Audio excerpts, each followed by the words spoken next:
So it's early spring and our hives are growing now at a rapid rate. And to try and prevent them swarming, which we want to discourage if possible, we're going to try and reduce the number of bees in our full hives by creating smaller hives where they rear their own queen. And the way we do that is we simply take out frames of brood. And if you didn't know, brood is just the name, the collective name for all the babies.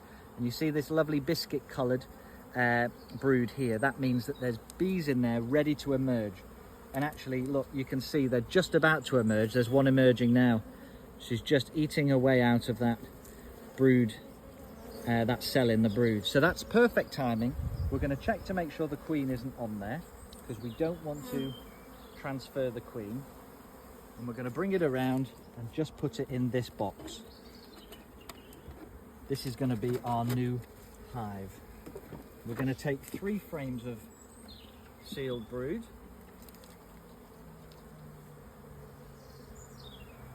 I'm going to just inspect it to make sure there's no queen.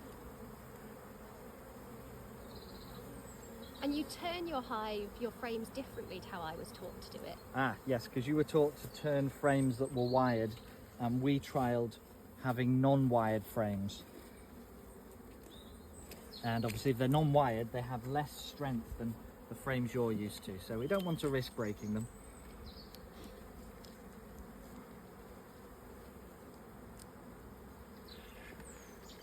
Make sure there's no queen.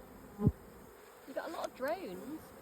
Yeah, well, the drones tend to hang out on the side of the hive, on the outer frames of the hive. They're not really useful for inside the brood area. So right, so we've got 3 frames. Oops, did I trap a bee there?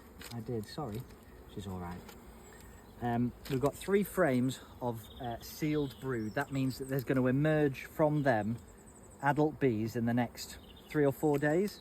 So this is going to be filled with bees, but we also need nurse bees. So we're going to try and get some nurse bees out of this as well. And a nurse bee is, what are they, under 9 days? I'm trying to remember. Yeah, I don't know the exact date system for them, but yes, they're young bees. And they stay on the brood and they feed the eggs and larvae, do they? They do, but we want them, I think it's going to have to be in the bottom box, because that's where all the larvae was. So I'm going to shake some of these anyway. There's no queen on there, so... And some people think it's cruel to shake them. You've obviously just shaken them and they all landed. I did. Is it cruel? Do they get harmed with you doing that? No, bees can take a little bit of punishment when it comes to shaking. They can't take hardly any punishment if you squash them. If you squash them, that's it, they're gone. If you break their outer shell. Now I'm just looking for some here they are.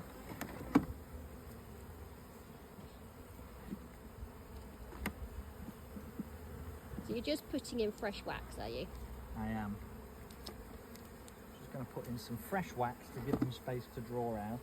Yeah, so we're going to go into the bottom brood box. We've got double brood boxes in this apiary. There's the spacer frame.